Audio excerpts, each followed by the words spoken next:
Hello, everyone. Welcome to another episode of Drew Yaps. I was thinking about this channel because it's been a while since I posted anything. And I realized a big part of that is because I kind of just want Drew Yaps to be a bit more literal. Like, I want this to just be me yapping about stuff. Because as much as I love doing those, in-depth album reviews, although I know I've only posted one, but I've written some others. I just haven't recorded them. But as much as I love doing that, it takes like a few hours because what I tend to do for those is I'll listen to each song like twice and then I'll write my thoughts on it. And so it takes a while to get through.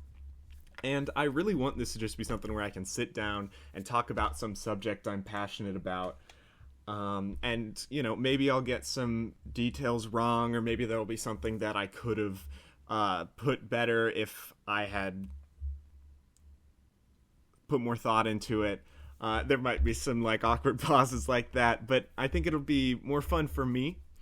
And I don't know, it could even be more fun to listen to because it's just like my train of thought. So basically, I'll probably still do like the in-depth album reviews and stuff sometimes, but I also want to be able to just sit down and talk about stuff whenever I feel like it. So that's what I'm going to do. So the subject I've decided to talk about right now because it's been relevant to me recently in a lot of different ways is female pop stars. So I'm just going to talk about...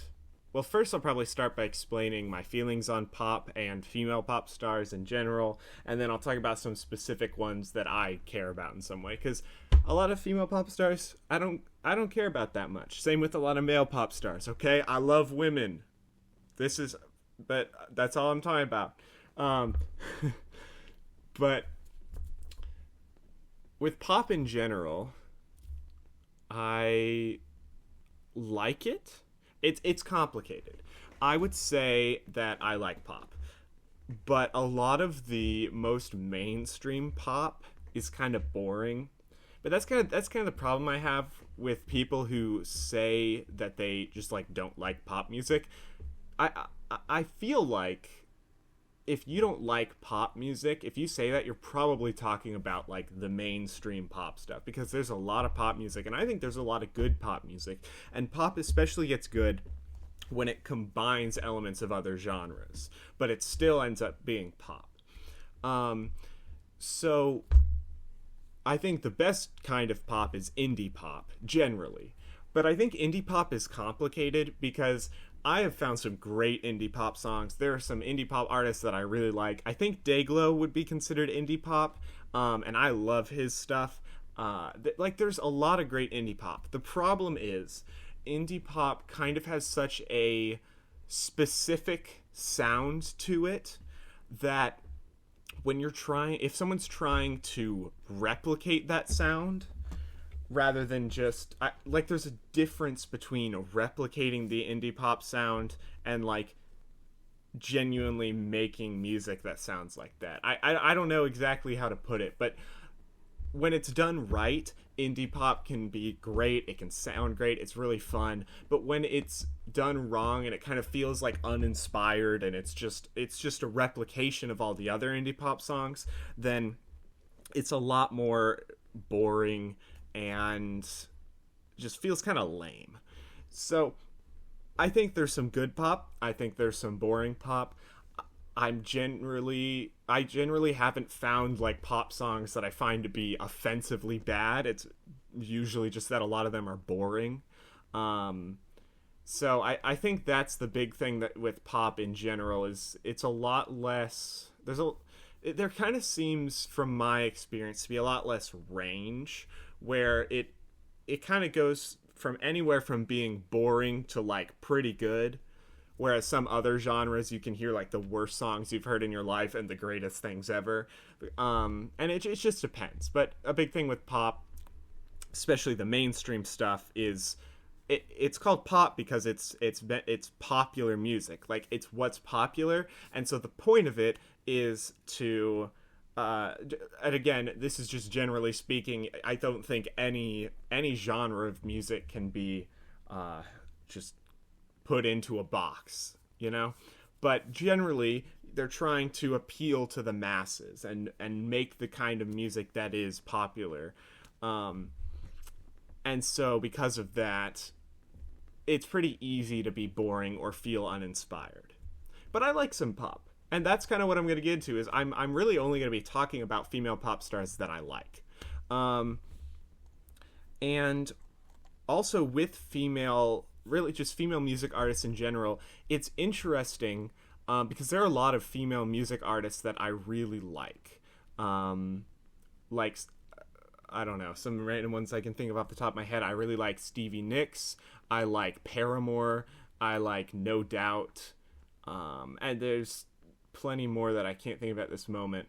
But, like, I like a lot of female music artists, but I found I generally tend to, at least as far as singing voices go in music, I tend to just kind of naturally prefer like male singers, and I think the reason for that is because I'm a man, and so I prefer listening to music that's closer to my vocal range because it's easier for me to sing along with, and it kind of just connects with me better because it's what I'm used to like hearing from myself, I guess. But there's still plenty of female music artists that I like. So the reason that I want to talk about female pop stars especially is because I've been working on like listening through all of Taylor Swift's albums, because I'd listened to a fair few of them, but I still felt like I hadn't heard enough of her music to give her like a fair critique. Like if I were to talk to somebody about Taylor Swift, I still didn't know enough about her music to properly express how much I like or don't like her music. So I've been listening through her stuff, and I've been sort of doing reviews like I've done with other albums, but I'm trying out a new system because sometimes I want to review an album so that I can look back and remember how I felt about it like in the future when I may forget, but I don't really feel like writing a bunch. So what I've been doing for these Taylor Swift albums is I came up with this system of rating. I know, absolutely groundbreaking to apply a number ranking to songs. But I came up with like a rating system that I want to use. And I'm just like giving each song a number score and then averaging it out. So that way I can still look at it in the future and see how I felt about it, but I also can kind of just listen to the album without needing to like think about what to say in my review the whole time. So my system is I give a different score depending on how I feel, and each score has a different amount of points attached to it. And then at the end, I average out the amount of points per song, and I round that to the nearest hundredth, and that gives the final score for the album. So my system is going from best to worst.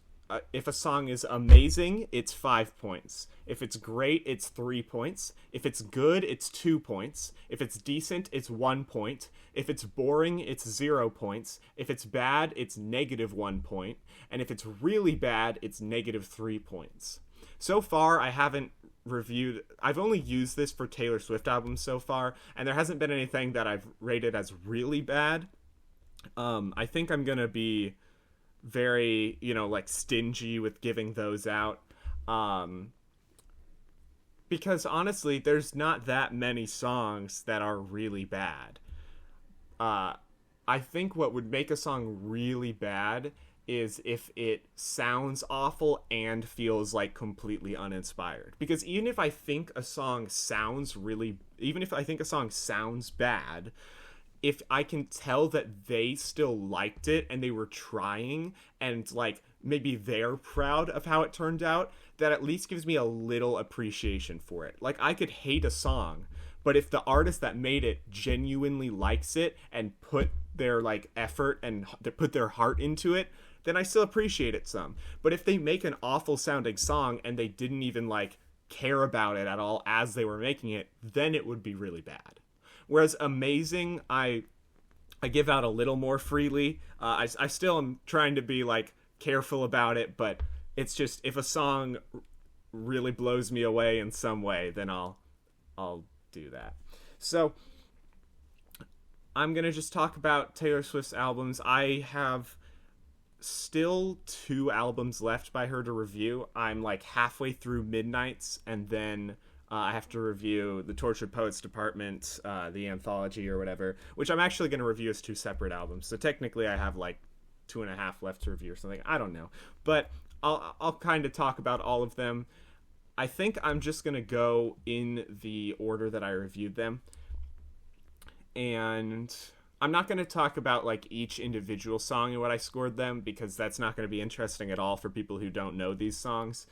But I'll just kind of say some overall thoughts on the album, and I might not have a lot to say for some of them, because when you review like 10 Taylor Swift albums in the course of a few weeks, to be honest, you kind of forget what some of them sounded like.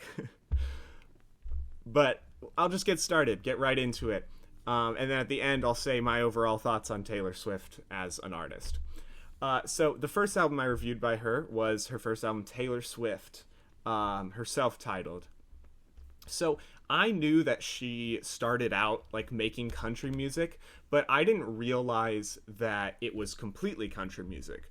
I kind of assumed that she always made pop, and so it was kind of a mix of like pop and country. But I would say her first 3 albums are like purely country, and then once you get to Red, which is her 4th album, there starts to be some like pop songs mixed in there, but it's still like mostly country.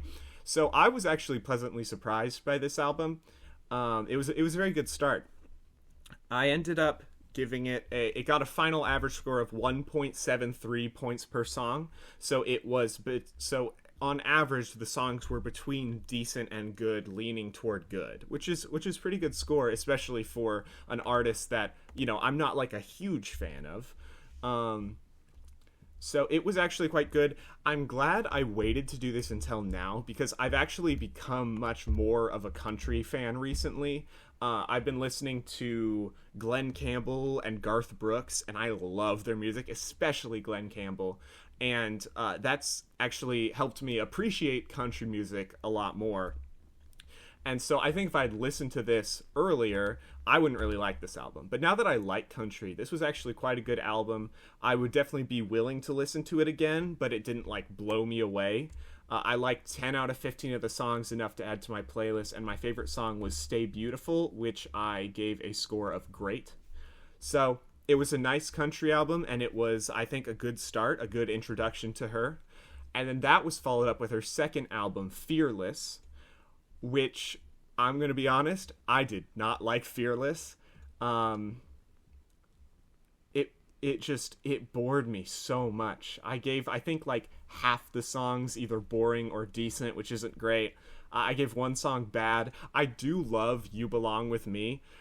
It was a song that I kind of originally liked as a joke. I would just always sing the beginning part because I thought it was kind of funny. And I kind of liked it as a joke for long enough that I eventually just came to really like the song. It's such a fun song. So I do really like that one. And I think the fact that I gave You Belong With Me an amazing, like, brought the average way higher than it would have been otherwise. So aside from that song, I did not love this album. There were a few other songs I liked, but it got a final score of 1.15 points per song, which again I think is a big part because of the score I gave to You Belong With Me. But that means it was between decent and good, but very close to decent. I only liked 4 out of 13 of the songs enough to add to the playlist, and like I said, You Belong With Me was my favorite. So her first country album I thought was a very nice album. Her second one, though, pretty boring, and I kind of got worried after listening to that one, because I knew she still had a few country albums left, and I was like, if her country music's just gonna stay boring, then this isn't gonna be fun to review. But luckily, my worries were put aside as soon as I started listening to the next album, which is Speak Now. Speak Now is it's actually my favorite album by Taylor Swift. It was very good. I liked all but one song enough to add to my playlist. I liked 13 out of 14. The only song I didn't like enough was the song Never Grow Up. I don't even remember what it sounded like, but I figured I'd throw that one in case anyone listens to this who's a huge Taylor Swift fan and is like, that song's great. I can't believe you hated it. You know, I'd love to hear that. But I thought that song was boring. But the rest, great album. I gave two songs amazing. Innocent and Haunted, I both said were amazing. Innocent was my favorite song. The lyrics were very powerful, and they had a big impact on me listening. So I would totally recommend anyone listening to this either listen to the song or just look up the lyrics to Innocent by Taylor Swift. I can't promise you'll think it's as great as I do, but I really liked it. I gave it it had a final score of 2.64 points per song. So that's between good and great, leaning toward great, which is a very respectable score. It's not like incredible. There's some of my favorite albums would probably average out to like 5 points per song. Like, I think there's definitely at least a few albums that I like enough that I would give an amazing to, like, every song. But still, 2.64 points per song, very good. This was a great album, I would say. And this is one that I would genuinely be interested. I collect CDs of albums that I like, and, like, I would genuinely be interested in owning the CD for this, even though, as I said before, I'm not, like, the hugest Taylor Swift fan. But I do like her stuff. And I would genuinely be quite interested in owning the CD for this album. It was just a very nice country album, and I liked the music a lot. Now that one is followed up with Red. Now generally with these albums, if there was like a deluxe edition or whatever, or if it was like Midnights where there were like there was like then the 3 a.m. edition and then the Till Dawn edition or whatever, I listened to whatever version of the album had the most songs, which in some cases got really boring. But I just wanted to hear as much of it as there was so I could kind of properly review it. But the one exception is if it was like a deluxe edition, if it had either demo versions of songs or acoustic versions of songs. I didn't listen to that. I don't really care that much for those. I think it's cool for like if you're a huge fan of Taylor Swift, it's probably cool to hear a demo version of like one of her songs. I know that as someone who loves like Tyler the Creator, I think it would be pretty cool to hear like demos of songs from his albums. But as someone who doesn't love the music enough, I don't really care enough to listen to a demo version or an acoustic version of a song that I've already heard by her. So I didn't review those. I didn't include those in the ranking, but I still listened to everything else. So Red was a pretty good album. It's one of my favorites by her, but it didn't blow me away in the way that Speak Now did. But it's still good. I can see that this is where she really starts to begin her transition more into pop. Obviously, her next album is where she completely shifts to pop. But this album has a fair few songs that I would say are like definitely more pop adjacent. And, you know, it was a good album. I did actually give one of the songs, I gave the song Stay, Stay, Stay of Bad. I don't really remember how that song was, but I think the lyrics were like super repetitive and she kept saying the same words over and over again, and it was kind of annoying me and I didn't like how it sounded that much. I think that's what it was. But I gave The Last Time and Holy Ground both amazings, and I chose The Last Time as my favorite song, and it got a final score of 2 points per song. Exactly, so that is right at good, and I liked 11 out of 19 songs enough to add to my playlist. So it was a good album. Again, I like her country music, but honestly, this album, well, I thought it was good. It was not a memorable album at all. Like, Speak Now still stands out to me as like it was a great album. I don't remember Red at all. Apparently I liked it, but I don't, aside from like the songs that I had heard before because they were already super popular, like I Knew You Were Trouble or 22 or We Are Never Ever Getting Back Together, like aside from those songs, I don't remember any of these songs. The two songs I gave an amazing, I literally don't remember them at all. So it's not a super memorable album, at least for me, but I did enjoy it. The next album is her fifth album. It's 1989. And this was her real shift to pop music. I looked into it, and I believe this was the album, her first album that she did not advertise as being a country album. So even though Red had some pop songs or like pop adjacent songs, and I could kind of see that shift, it was still advertised as a country album because that's primarily what it was. But by the time you get to 1989, it's like just pop. So 1989, honestly, I hate this album. Like, it kind of sucks, in my opinion. I think it is a very boring shift to pop music. I think she's made better pop albums later on, and we'll get there. But 1989 itself, I found so boring. I gave so many songs boring. I gave a few decent. I gave 2 songs bad. I said that Out of the Woods was bad. Because it's, are we out of the woods yet? Are we out of the woods yet? Are we out of the woods yet? Are we out of the woods? Are we in the clear yet? Are we in the clear yet? Are we in the clear yet? In the clear yet? Good. And like, I don't know. I don't hate it sonically, but by the time I get through, I remembered hating that song the first time I listened to the album, and so when I was re-listening to it, to write out like this ranking, I was like, maybe it'll have grown on me. But just, oh my gosh, the chorus just, it drains me lyrically. And I'm sure she like has her reason for writing it the way she did or whatever. Like, I don't know, but I don't like it. It's kind of funny until the end of the album, until I reached the extra songs that were added in the Taylor's version. If I hadn't listened to the Taylor's version, my favorite song of the album would have been Shake It Off, which is kind of funny because that's one of Taylor's songs that like everybody knows, but I feel like a lot of people don't really like. And Shake It Off is kind of similar to You Belong With Me in how I originally didn't think it was a great song, but I kind of enjoyed it as a joke. But now it's reached the point where I genuinely do enjoy the song. But it is different because You Belong With Me, I gave an amazing. I genuinely think that is an amazing song. Shake It Off, I gave a good. Like, I don't think it's some great song, but I do think, well, it's kind of goofy, and her like rap verse or whatever is pretty dumb. I think it's a genuinely fun song, and I enjoyed it a lot more than the other ones. Now, the other song I gave bad was Bad Blood, but specifically the version without Kendrick Lamar. The version with Kendrick Lamar would probably be good or great, but because that wasn't the version on the album, I just decided to review that one instead. My problem with Bad Blood, I think the chorus is quite good. I think it works really well in the version with Kendrick Lamar. The contrast between Kendrick's rapping in all the verses and then the shift into the chorus with Taylor's singing, I think the chorus works really well there.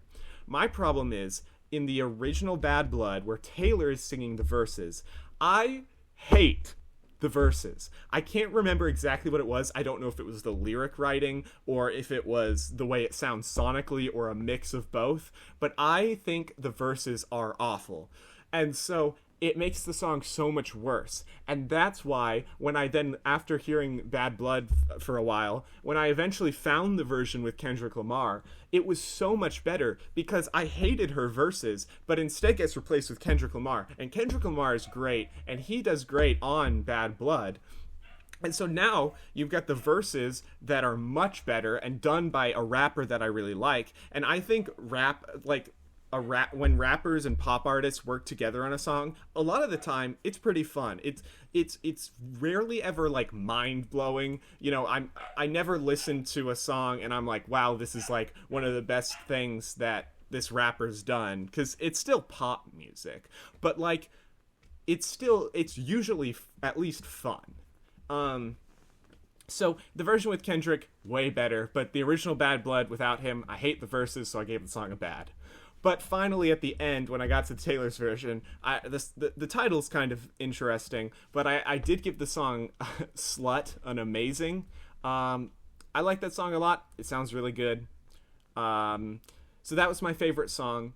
And I liked 6 out of 21 of the songs enough to add to the playlist, which is not great. My final score was 0.9 points per song, which I think is still this is the lowest ranked album by her, out of like all the ones that I've ranked so far.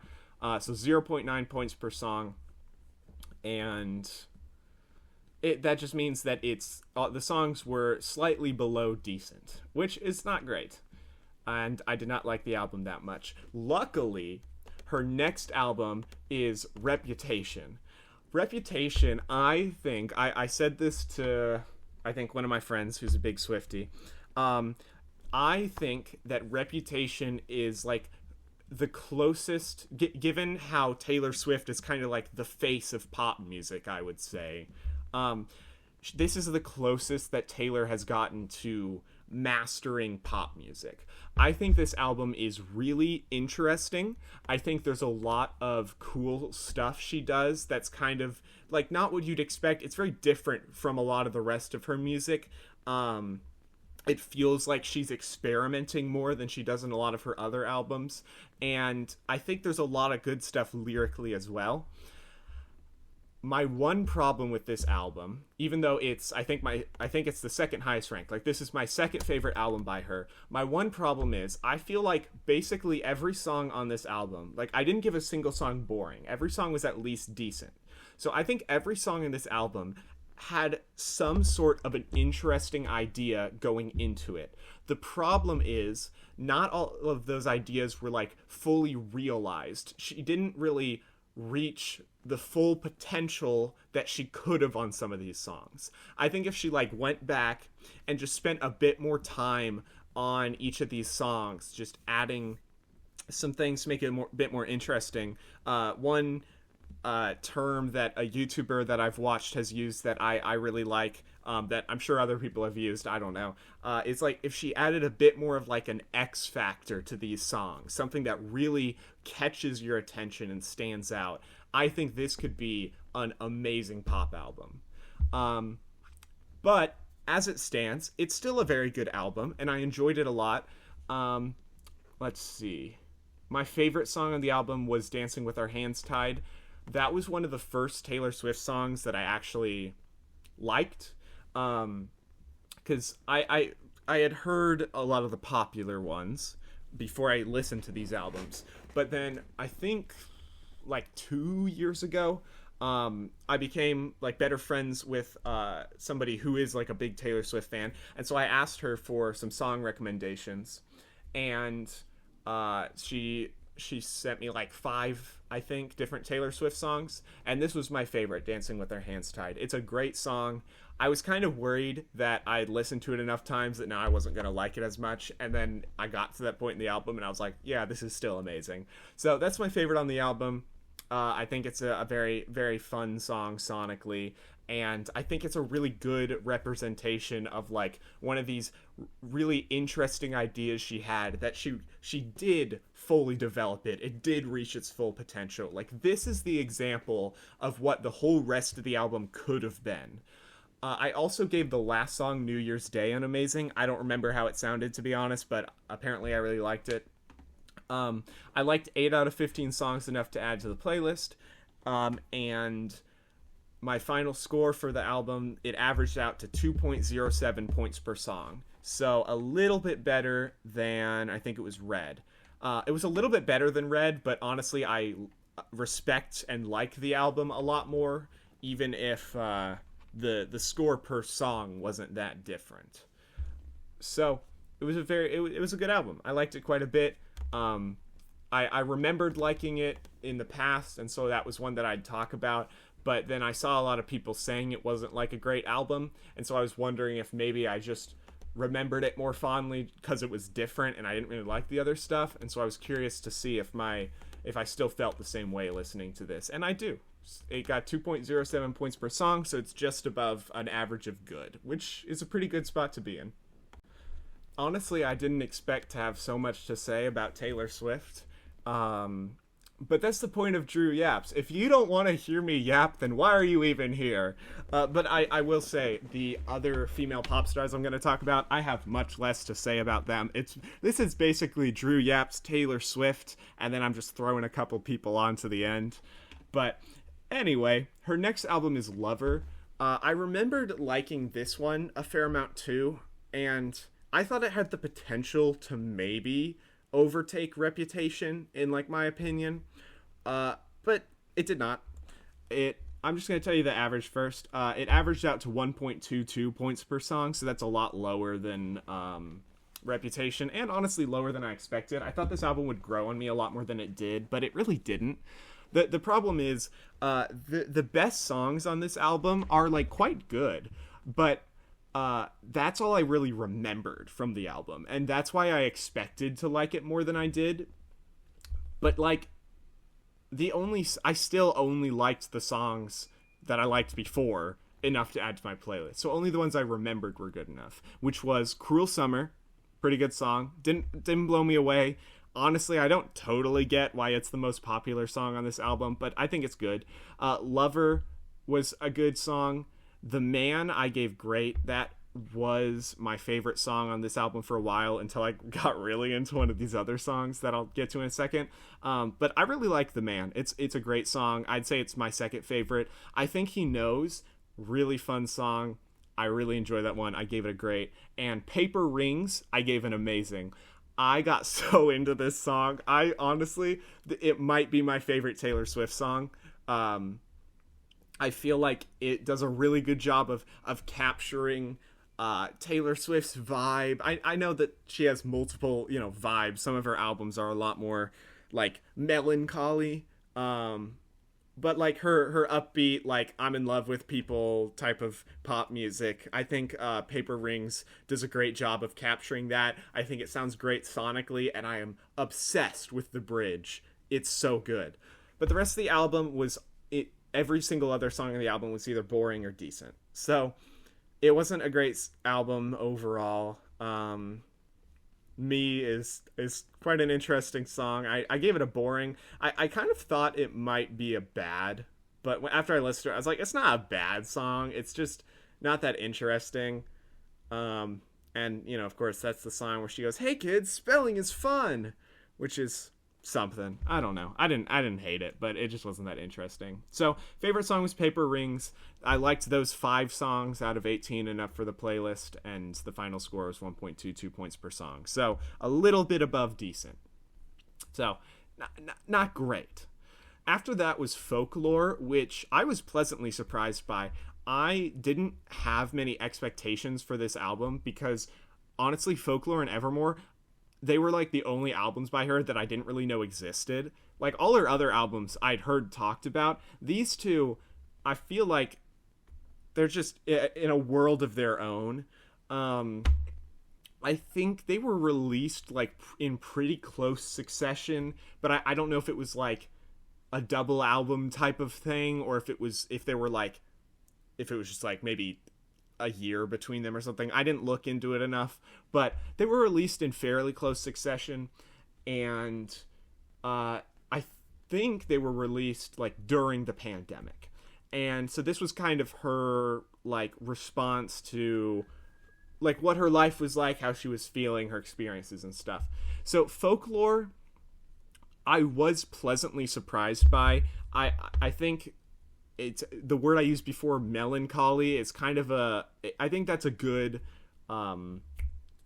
word to describe this album. It's a lot lower energy.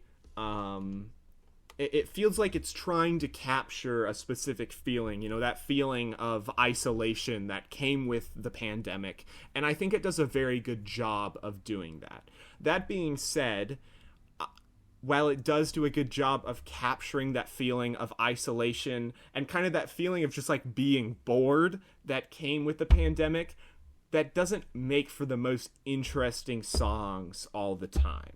Like when you're trying to capture the feeling of being bored, sometimes that just leads to a boring song.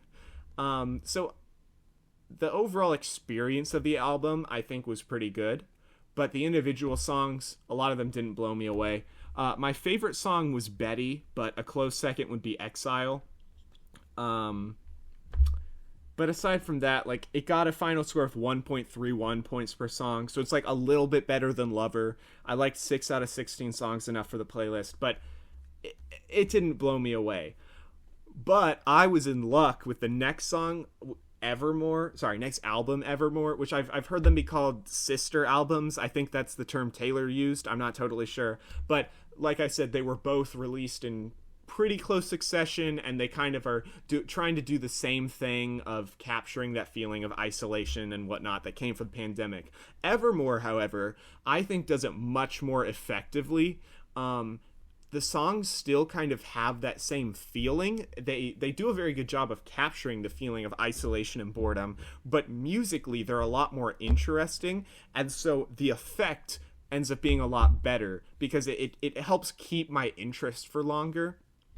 And so it was a great album. Like, I really enjoyed this. It got a final score of 2.33 points per song. So that makes it my... Oh, right. Reputation is my third favorite then, because this is my second favorite. This is the second highest ranked. And I do like this album more than Reputation. So Evermore, great album. It was between... that makes it between good and great, leaning more toward good, but like... there's a little distance. I liked 11 out of 15 songs enough to add to the playlist, which is quite good. My favorite song was the last song, Evermore, which I gave an amazing. I think the way the song develops is just like, it's so good. It's so well done that I couldn't choose any other song. And I love Bon Iver's part, which is really weird because I found like a version of the song that someone uploaded on YouTube that was like Evermore without Bon Iver, and I clicked on it because like, why would you do that? And all the comments were like, thank you, Bon Iver ruins the song, I hate how it sounds. And I was like, what? Like, it's so good. What, the way their voices like intertwine, and like it's so well done. Why would you want it without it? It's like when people remove rap verses from pop songs and like upload them on YouTube. Although I get that a little more because like, if you like pop, you might not like rap. That's okay. It's a completely different genre. I don't blame them. Although I do think like, if it was made with a rap verse, that's like an important part of the song. So it's kind of weird to just like remove that. How about you just maybe don't listen to the song? Or you do listen to it and then you just start liking rap? But whatever. So Evermore, I chose it as my favorite song because I felt like I had to, and I couldn't choose anything else because it is a great song. But this is the only album I put an honorable mention because Gold Rush, I also gave an amazing. That song is just incredible. Oh my gosh, I love the instrumental. I love the vocals. The lyrics are like some of my favorite Taylor Swift lyrics. And just that piano in the background is so good. And I know that plenty of songs do this, like, but when it's done properly, this is one of my favorite, I guess, like, tropes in songs, is when you have like a chorus, and then when you go into the next verse, you like remove most of the instrumental, and then after a few beats or like one measure, the instrumental all like comes back in. Especially when they do that with the drums, when they do it right, it hits every time. And in Gold Rush, after the first chorus, when it goes into the second verse, like most of the instrumental drops out, and then when that piano and drums come back in, it hits so hard. Oh my goodness. So Gold Rush, to be perfectly honest, is probably my favorite song from the album. Like, that song I have listened to so many times since, whereas Evermore I've only listened to a few times since.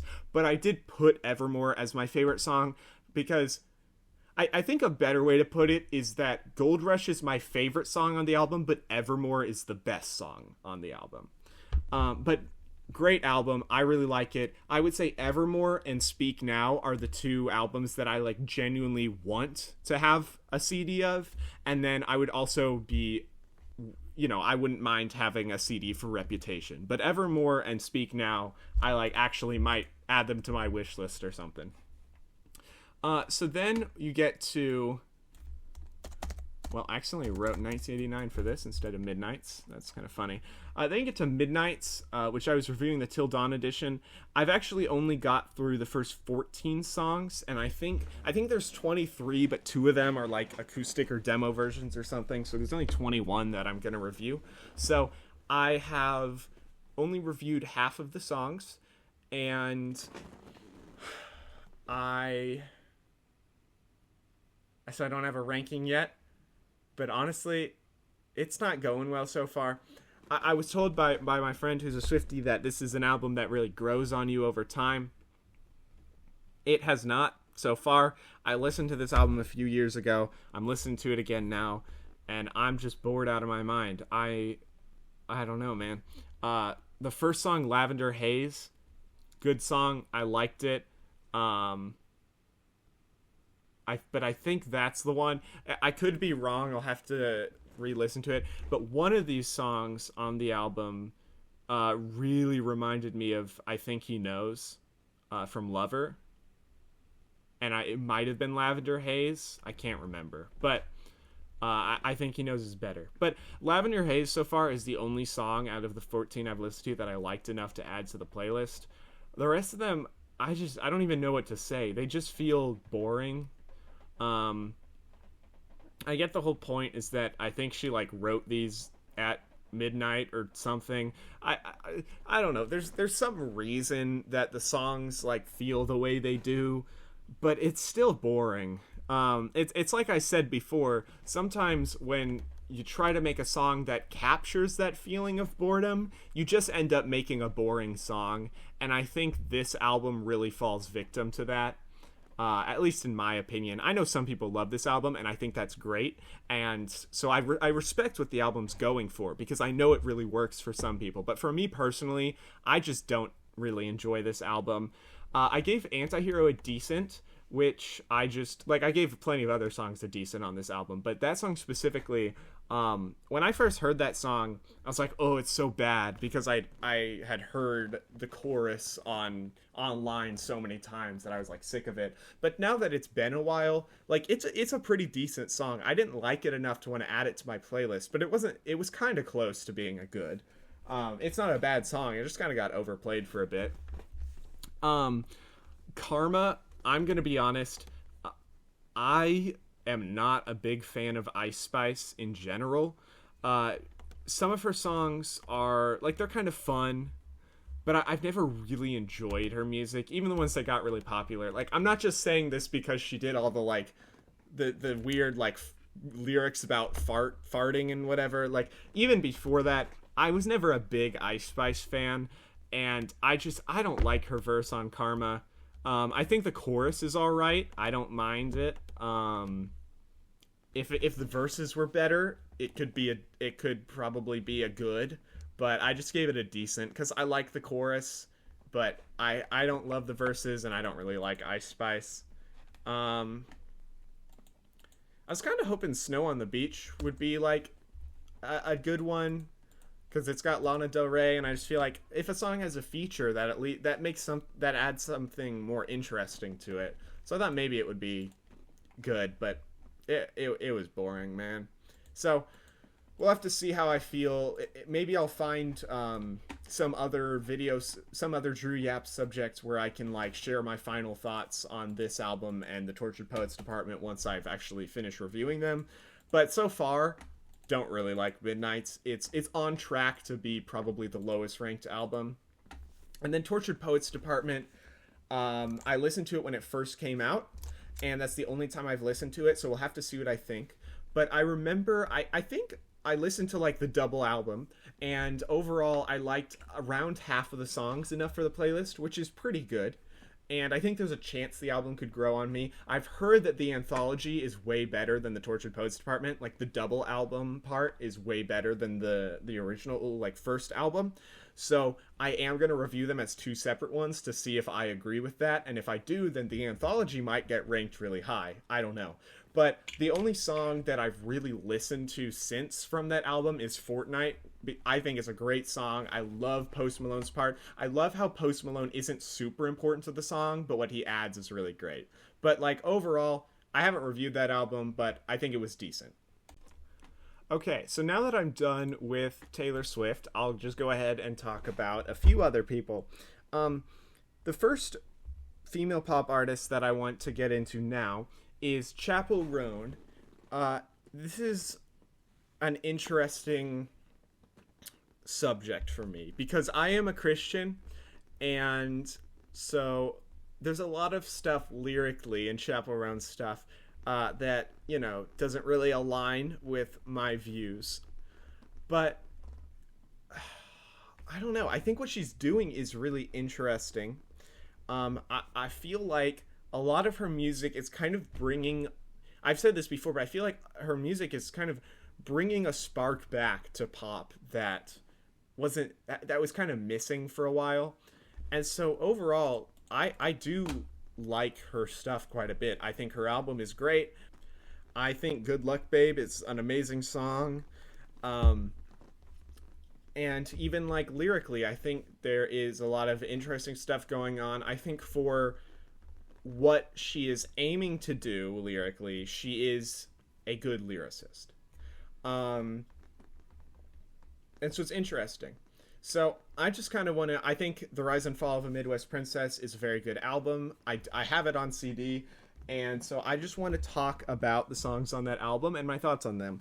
I actually did make a tier list ranking of all the songs, so I'm just gonna look off that tier list and kind of explain. So I'll go from like lowest to highest. Although, yeah, I'm gonna go from lowest to highest. So my least favorite song on the album is Casual. There's a couple of reasons for that. First of all, with what I talked about with the lyrics, it's a bit more like egregious on that song. Specifically, I don't need to get into it, but if you know the song, like what she says in the chorus, I just personally don't really want to listen to a song that says that. My other problem is it's too long. I like long songs. Long songs are great when they're done right. The problem is the first half of the song, in my opinion, is pretty boring.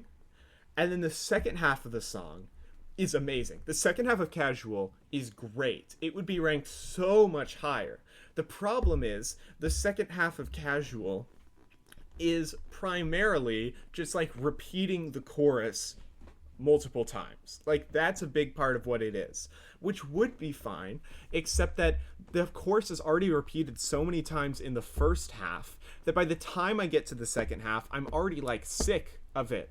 Because it's just, the first half is kind of boring and I hear the chorus over and over again. So when I get to the second half, even though it sonically, I like the way it sounds a lot better, it's still just repeating the same chorus that by this point I'm already sick of. And so it's hard for me to really appreciate the song. So I don't really like that song. I would give it like a C on a scale of like letter rankings, but then S being the highest. But that's the only C. So then the second lowest is I gave it a B, which is Feminine Omenon. I like the song, but I really don't like the parts where she just keeps going like, play a song with a beat, like the way it keeps happening. I get what she's going for there, but I don't think it works, honestly. It's just kind of annoying, especially considering how many times it happens. But like overall, I think it's a good opener for the album, if I'm remembering correctly that it's the first song. And if it wasn't for that one part I don't really like, I'd probably give it an A. Next up is Guilty Pleasure. A lot of the ones in A I don't have like a whole lot to say about. But like Guilty Pleasure it's a good song. That, there's nothing particular that blows me away. There were specific songs that I felt like sounded especially like an Olivia Rodrigo or a Taylor Swift song on this album. Like the inspiration from other female pop artists was pretty clear. But the more I've listened to like Taylor Swift, and now that I've listened to both of Olivia Rodrigo's album, I can see that like there's a lot more inspiration from that than I originally realized. So even if some of the songs kind of sound like one of those artists, that's just kind of how it is. I don't know. There's a lot of inspiration, which makes sense because she is a female pop star. So of course there's going to be some inspiration from other female pop stars, and she's still kind of giving things her own unique spin and like adding things to make the songs interesting. Like it's not a complaint. I'm not saying she's like stealing from them. It's just an observation. The next one that I gave an A is California. I don't know, good song. Pink Pony Club, I gave an A. It is quite a good song. It's one of the most popular ones for a reason, but it just, for me, it doesn't have that like X factor to make it S tier. So it's an A tier. It's a good song, but there's nothing in particular to really blow me away. My Kink is Karma is one that grew on me over time. That one I think that's the one that kind of especially sounds like it could be a Taylor Swift song, in my opinion. But I like it. It's a good song. Her vocals on that song are really good. And it's a nice one. After Midnight is a great song. I also gave that an A. That's the last one in A tier. After Midnight is the closest one in A tier to being an S, but it just wasn't quite interesting enough to get to S tier. I think if it was just like a little more, then that would be good. But as it stands, still a good song. I give it an A. But now we get into S tier. So these are all the songs that particularly stood out to me and I think are like really good albums. Really good songs. So first up in S tier is Naked in Manhattan. The instrumental and the way the song develops are really good. I love her vocals. It's just a very good song. Next up is Kaleidoscope. There are quite a few songs in the album I like better, but I think that song is great. It's very pretty and powerful. There's a lot of great ballads on this album. Next is Hot to Go. I think I had originally intended to put Hot to Go as an A, mostly just because I'd heard it so many times. But when I listened to it, I was like, this is, like, it got so popular for a reason. Like, it is a genuinely great song. It's very fun, and I just think it's a very well-written pop song. So, Hot to Go, it deserves an S tier. Super Graphic Ultramodern Girl was originally my favorite song on the album, and I still think it's a very good song. So it does get S tier, and I enjoy it a lot. It's probably, like, I've described a lot of songs as being fun, but I think Super Graphic Ultramodern Girl is, like, the most fun song on the album. Like, especially, like, the lyrical content is not really, it's the least focused on, at least I would say, out of all the songs, it's the least focused on, the impact, and more focused on just being like, we're girls, we're gonna have fun, woo, Then next up in S tier is Coffee. This song grew on me a lot. It was one that originally I thought was like good, but didn't really stand out to me. But then I've re-listened to it, and it's a very nice ballad, and I do like the lyrics a lot. Like, they're very well written. Then the second to last one, which I guess would be my second favorite song on the album, is Red Wine Supernova. It's just, I don't know, it's just a really fun song. I like it a lot sonically. I don't have much in particular to say, but my favorite song is Picture You. It took me a while to get here because I didn't think much about the song when it first came out. Or when I first listened to it, I guess. I think it took me a while to actually listen to the album after it came out. But Picture You is a great song. The instrumental is amazing. I love her vocals. I like that they're lower than on a lot of the other songs. I think it works really well, and it builds a very powerful, like, atmosphere. I think there's a lot of great lyricism in the song, even if I don't, they don't all align with, like, my views on things. And the bridge of the song where she does that, I don't remember what it's called, but I saw somebody talk about it. But it's like a yodeling type of thing, is great. It sounds great. She's a great vocalist. So Picture You is an amazing song. And then Good Luck Babe is not on the album, but that's my favorite song by her. I made a string quartet arrangement of that. I also made a string quartet arrangement of Hot to Go, both of which I am quite happy with how they turned out, but especially the Good Luck Babe one. And then, let's see, she released The Giver, which I think that's what it's called. And when I first listened to that one, I did not love it. I also didn't love country at the time. But my problem was mostly that I just felt like I said before, she kind of brought a spark back to pop music. And so for her to then make a country song, it just didn't like feel as interesting. Why would you make a country song when you're doing such cool and interesting things with pop music? But the more I listened to it and I watched some interviews of her talking about it and things like that, my opinion has changed. I still don't love it. I don't like it as much as her other stuff. But I do think, like, as a country song, it's a pretty good song. And, like, seeing the comments talking about how, you know, it's she's basically making a country song but with lyrics that are intended for a different audience. So, like, for people that grew up on country music but didn't really, like, their views of things or whatever didn't really align with a lot of what was in country music, this song was more for them. And I think that's really interesting, and it's kind of cool that she did it, even if it's not quite for me.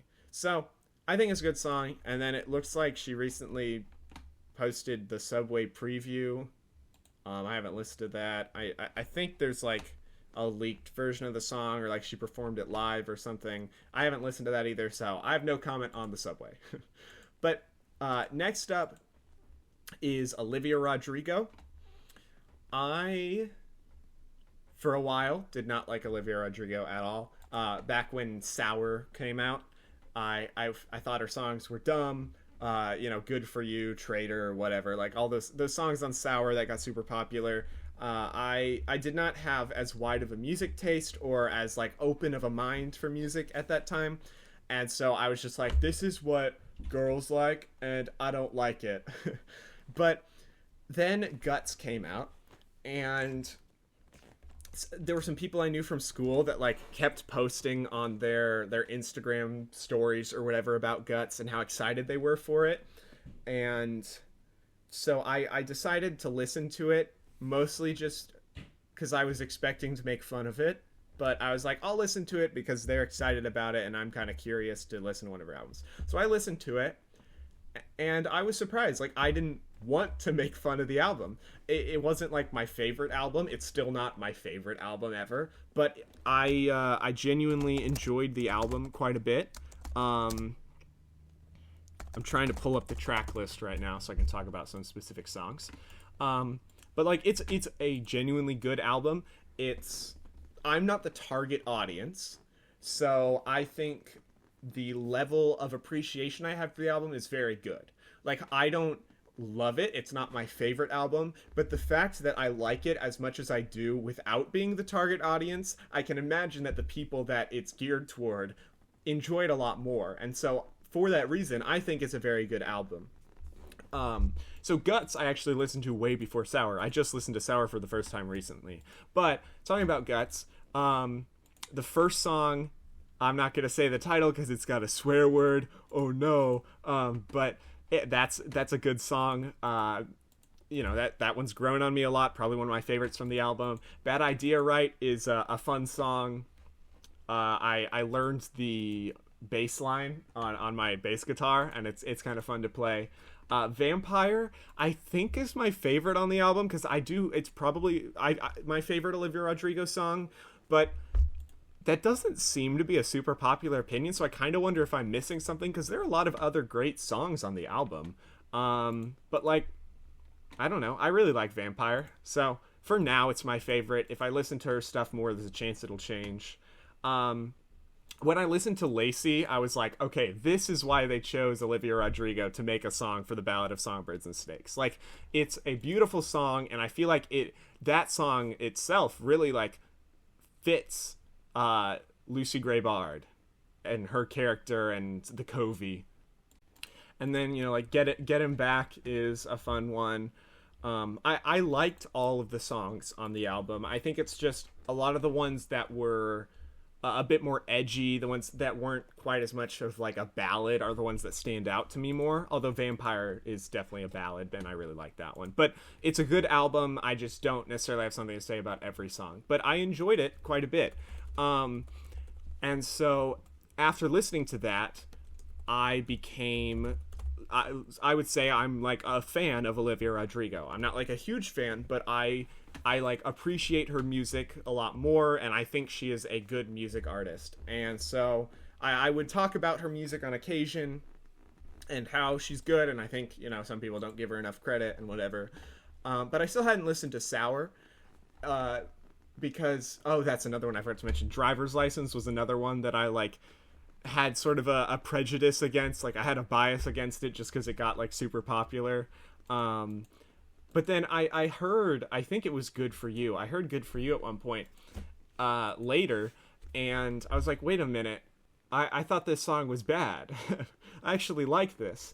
And so I realized I probably wasn't like, I had been talking about how people didn't give her enough credit with like after I listened to Guts, but I was still doing the same thing with some of her older stuff just because it had been so popular.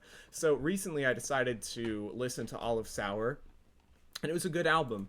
I think the amount I enjoyed it was very similar to Guts, so I would probably have to like go through and do my rating thing and see what they averaged out to decide which one I actually liked better, because they were close enough that I can't say right off the bat. I kind of want to say Guts, but I've also listened to that more, and I've spent more time with that album, and so I think I naturally kind of have a bias toward that one.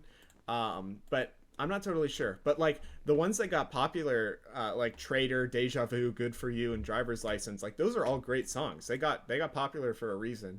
And the other songs I don't remember super well because I just listened to them for the first time a few weeks ago. But like, it was a good album.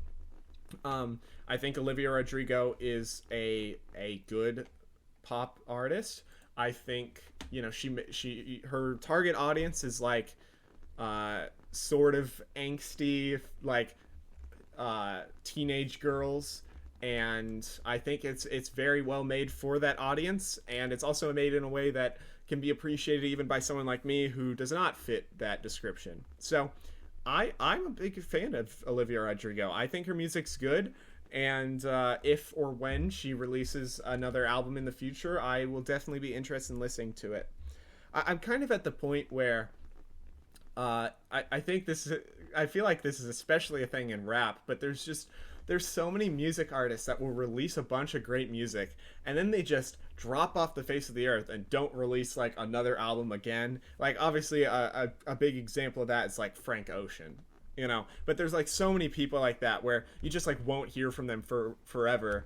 And you don't know if there's ever going to be another album. Or like J. Cole with his album The Fall Off. I don't even know if that album's going to come out. If it does, I'll be hyped, but like, I don't know. Or like Tyler the Creator, he broke his like schedule of an album every 2 years, and then we still heard nothing about it. And eventually Chromacopia came out, and it was absolutely worth the wait. But like, I'm kind of at the point where I've stopped expecting more music from artists. Like, just because they make good music and they like making music doesn't mean they're gonna make more. Doesn't mean they're gonna release another album. I still think there's a good chance they probably will, because they don't really, most people don't want to like lose their fame and like the money and all those things. But now it's, when I talk about artists releasing another album, it's more just like if they release another album rather than when. But like, if she releases another one, I'd totally be interested in that. And the final person that I want to talk about is Charlie XCX. Specifically her album Brat, because I am probably one of the millions and millions of people that, aside from her other popular songs that I don't even realize are by her, I've only listened to Brat. Like, I don't know that it's fair for me to say that I am like a Charlie XCX fan because I don't know enough about her and I haven't listened to enough of her stuff. But I like Brat.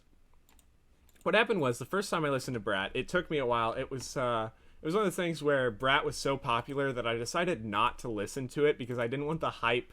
I figured it. I knew it wasn't really aimed at me. I kind of like with Olivia Rodrigo. I wasn't really the target audience for Brat, and so I was worried that the hype would be too much and it would maybe get my hopes up a little too, or my expectations up a little too high, and then I wouldn't be able to appreciate the album. So I didn't listen to it for a while until more recently. And I finally listened to the album because in my AP literature class, we analyzed the lyrics to the song Apple. Which, for some reason, my friends and a lot of people in the class were like, they like didn't like the song or the lyrics. I think the song is great. It's my favorite song on Brat, and I think the lyrics are really good too. I think they're very well written. So I thought it was weird that like they hated on it so much, but that's beside the point. So I heard it and I was like, actually, this song is pretty decent. And so I went home and I listened to Apple again, and I was like, yeah, I like this song. And so I went and I listened to the rest of Brat, and I did not like it at all. I did not understand why it got so popular. I was like generally I like some things that are more like weird or experimental, maybe more like electronic, stuff like that. But this album just felt too weird. I didn't get it. I liked Apple and 360. Those were the only ones I liked. And Back to Back or B2B was also like, that was pretty good. But I didn't really like it. But then like a week ago, for some reason, I just had the urge to like listen to the album again. So I listened to it with my cousin. And I don't know how he felt about it. I doubt he liked it all that much, but he also might not have paid that much attention to it.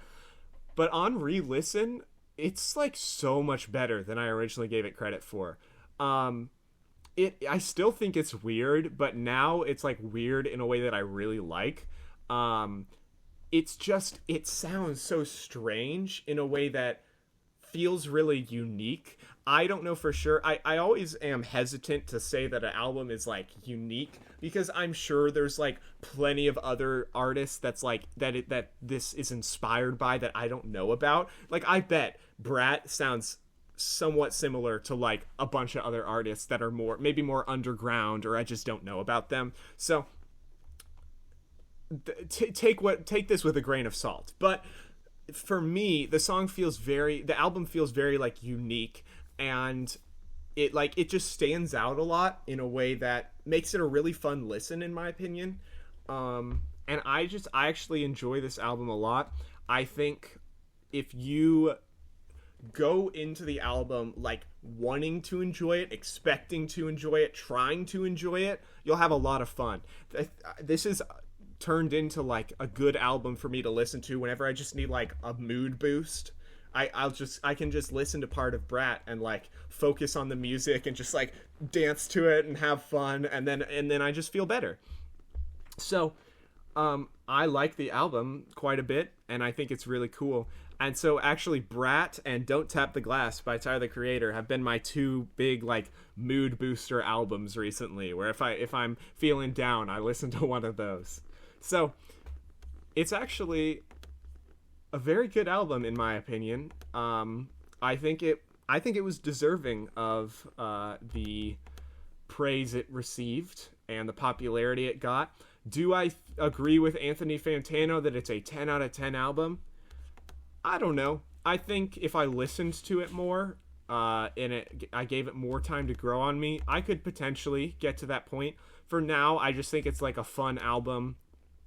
But it's also, like I said, so interesting and at least to me unique that it does feel like it's maybe fair to give it a 10 out of 10. Like even if I don't love it sonically as much as some other albums that I would say are a 10 out of 10, still like just out of appreciation that this even exists, that Charlie XCX, like that her mind, or somebody's mind at least, I don't know how much involvement she has in her music writing, but somebody was able to like conceive of this album.